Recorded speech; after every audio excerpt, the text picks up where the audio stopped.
Huwag isisi sa iba ang sariling pagkukulang. Yan ang mensahe ng Malacanang kay Senador Alan Peter Cayetano matapos mapurnada ang pangako niyang 10K na ayuda.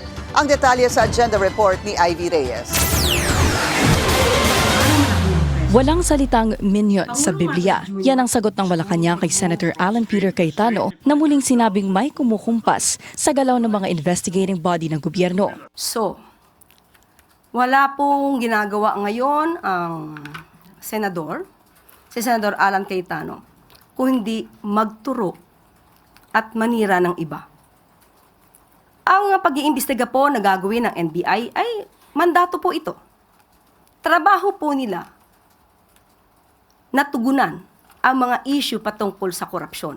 Pinayuhan din ng palasyo ang dating Senate President na huwag isisi sa iba ang pangako niyang napako. Akuin niya mismo kung ano ang kanyang kakulangan. Ipinangako niya po itong 10K kada pamilya. Hindi na nga po umusad nung siya ay miyembro ng Kongreso. Pero ginawa pa po niya to na pangako sa kanyang pangangampanya.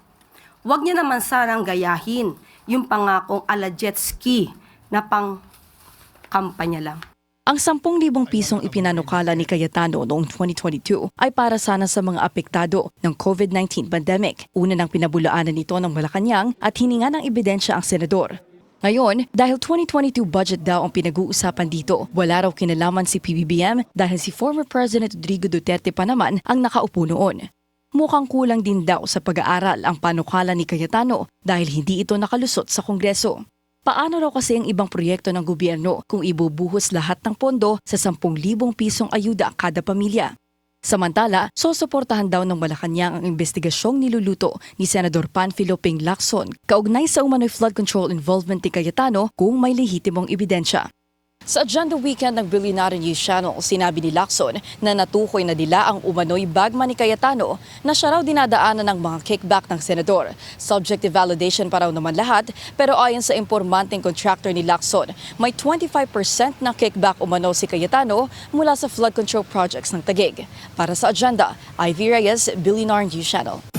Mag-follow sa aming mga social media accounts at mag-subscribe sa aming YouTube channel para sa pinakahuli at eksklusibong mga balita.